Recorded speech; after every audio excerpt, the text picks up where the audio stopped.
নমস্কাৰ বন্ধুসকল, মই প্ৰিয়াংকী। আজি আমি এতিয়া গৈ আছোঁ বৰ্তমান জগন্নাথ মন্দিৰলৈ। মই কালি বাহঁতৰ ঘৰলৈ আহিছিলোঁ আৰু এতিয়া বাহঁতৰ ঘৰৰ পৰা আমি জগন্নাথ মন্দিৰ যাব লৈছোঁ। মই বাহঁতৰ ঘৰত ফুৰিবলৈ আহিছিলোঁ। ডিব্ৰুগড়ৰ টেঙাখাটত আমাৰ বাহঁতৰ ঘৰ। তো এতিয়া আমি জগন্নাথ যাম, আপোনাক দেখুৱাই যাম আমি ভিডিঅ' কি কৰিলোঁ, ক'ত কি কৰিলোঁ। এতিয়া আপোনালোকে চাই থাকিব আমাৰ ভিডিঅ'। মোৰ লগত আছে আমাৰ লাকুদা আৰু আগত গৈ আছে আমাৰ বাহঁত। মই আপোনালোকক বাহঁতকো দেখুৱাম, চাই থাকক।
এয়া আমি জগন্নাথ পালোহি বৰ্তমান, আৰু আমি এতিয়া লাহেকৈ গাড়ীখন থৈ পেলাই আনি জগন্নাথৰ ভিতৰলৈ সোমাই যাম।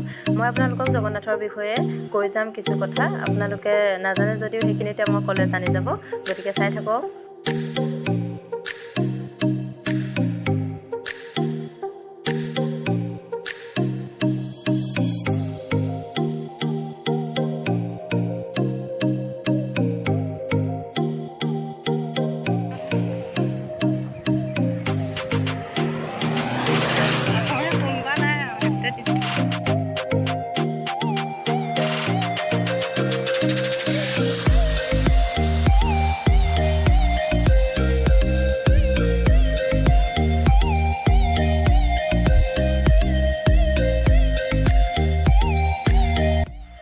এই যে ৱালকেইখন দেখিছে, মন্দিৰৰ চাৰিওফালে এনেকুৱা ৱাল আছে, আৰু ৱালকেইখন 3 মিটাৰমান হ'ব, মেবি 3 মিটাৰে হয়। আৰু এই ৱালকেইখনত আচলতে কৃষ্ণলীলা আৰু পুৰাণৰ যিখিনি দৃশ্য ভাস্কৰ্য ৰূপত সজাই থৈছে সেইখিনি আপোনালোকে পিছতো দেখি পাব, যে মই যেতিয়া ভিতৰৰ ফালে লৈ যাম তেতিয়া দেখিব। আৰু ইয়াত আপোনালোকে দেখিছে নিশ্চয়, তদানীন্তন অসমৰ ৰাজ্যপাল জানকী বল্লভ পাটনায়কে এই মন্দিৰ স্থাপনত বিশেষ অৱদান আগবঢ়াইছিল, সেইটো কাৰণে ইয়াত লিখি থৈছে ইয়াতে। আৰু এইফালে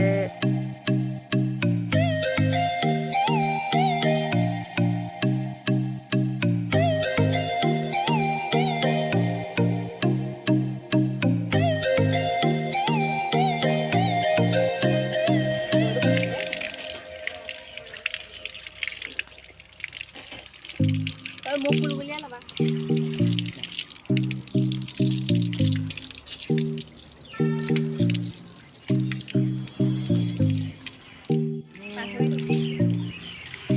গম পাইছোঁ দেখিছোঁ।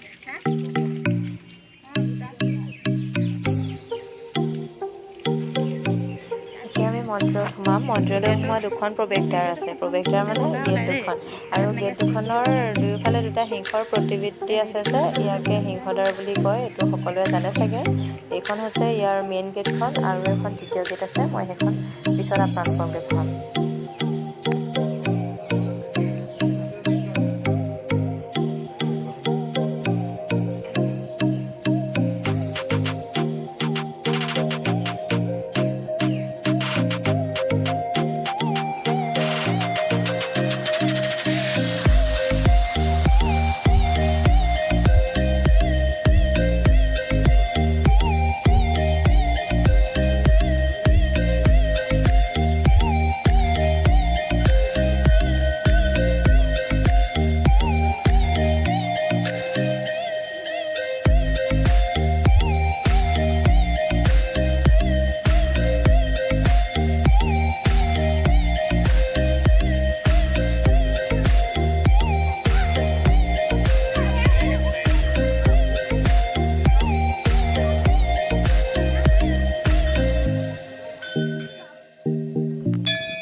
আমাৰ প্ৰাৰ্থনা কৰি হৈ গ'ল। এতিয়া এওঁ নন্দীৰ সেৱা লৈছে। আপোনালোকে হয়তো সকলোৱে জানেই যে নন্দীক ভগৱান শিৱই বৰদান দিছিলে। তেওঁৰ মানে ভক্তিত সন্তুষ্ট হৈ পেলাই বৰদান দিছিলে যে তেওঁৰ কাণত যোনেই প্ৰাৰ্থনা কৰিব সেই প্ৰাৰ্থনা গৈ ভগৱান শিৱৰ কাণত পৰিব তেওঁৰ যোগেৰে। গতিকে আমিও নন্দীৰ কাণত ফুচফুচাই কিবা কিবি অকণমান প্ৰাৰ্থনা কৰিছোঁ আৰু নাজানো শুনে নহ'লে, হ'লেও এইটো নিয়ম যেতিয়া কৰি দিছোঁ আৰু। ধন উঠিব লাগিব বোলে।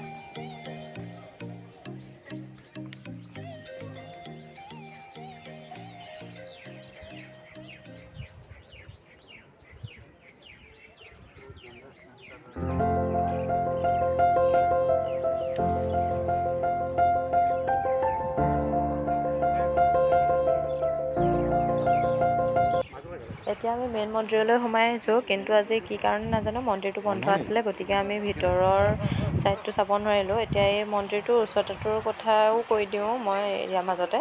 মন্দিৰটোৰ মূল যিটো উচ্চতাটো হৈছে 85 ফুট। 85 ফুট উচ্চতা, আৰু এই কাষৰ চাৰিওফালে যে দেখিছে সৰু সৰু মন্দিৰবিলাক, চাৰিওফালে মুঠতে 7টা মন্দিৰ আছে।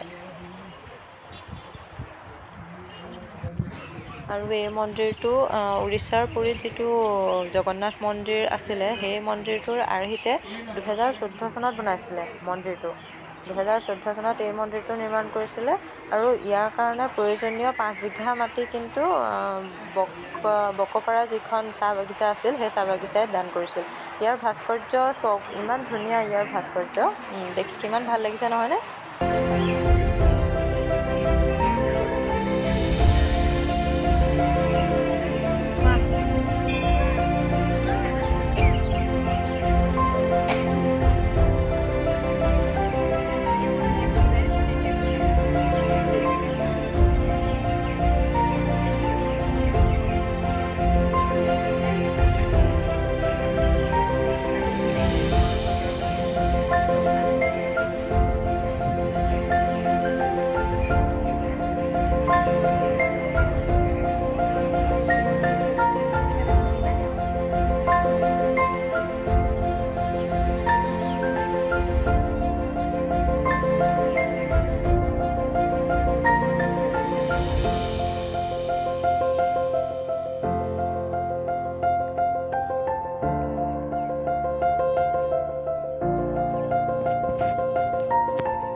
দেৱালত থকা প্ৰত্যেকটো ছবিয়ে এটা এটা কাহিনী বৰ্ণাই গৈছে। ইয়াতে আছে আৰু বহুত যি কাহিনী, ইয়াত মই ভাস্কৰ্যখিনিও মাজে মাজে আপোনালোকক দেখুৱাই গৈছোঁ।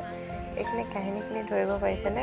প্ৰত্যেকটো ছবিৰ আঁৰত থকা কাহিনীটো এয়া মানুহ চানুহ চব মাৰি পিনি মানে খাবলৈ বিচাৰিছিলে এটা টাইমত, কাৰণ তেহেঁতৰ পিয়াহ লাগিছিলে তেজ খাবলৈ আৰু তো তেতিয়া সেই দেৱীগৰাকীয়ে মানে নিজৰ মূৰ কাটি তেজ খুৱাই আকৌ সেই দেৱীজনে মানে বেলেগক তহঁতি নিৰপৰাধ হেৰি মাৰিব নালাগে আৰু এনেকৈ বুলি মানে হেৰি কৰি দিয়ে, নিজৰ ডিঙি কাটি দিয়ে। সেইটো কাৰণে মা নমস্তা নময় আকৌ দেৱীহে হাতত লৈ থাকে, সেইটো কাৰণে আকৌ নিজৰ মূৰটো নিজে কাটি দিয়ে।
ইয়াতে যজ্ঞ কৰা হয় আৰু বিয়া বাৰু আদি পতা হয়।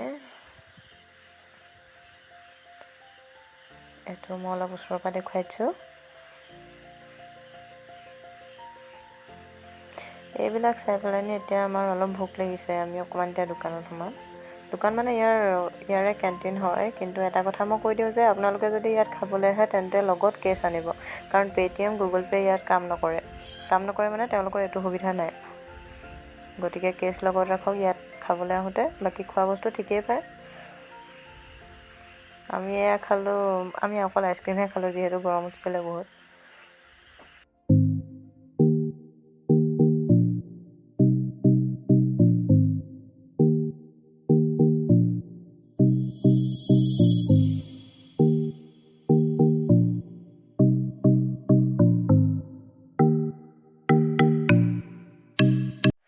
এইটো বাহিৰ ছাইডৰ দৃশ্য।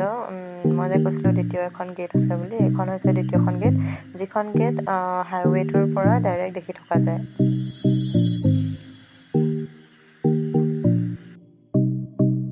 জগন্নাথ ভ্ৰমণ আজি ইমানতে সামৰিছোঁ। আপোনালোকে মোৰ চেনেলটো চাই থাকিব। Bye bye.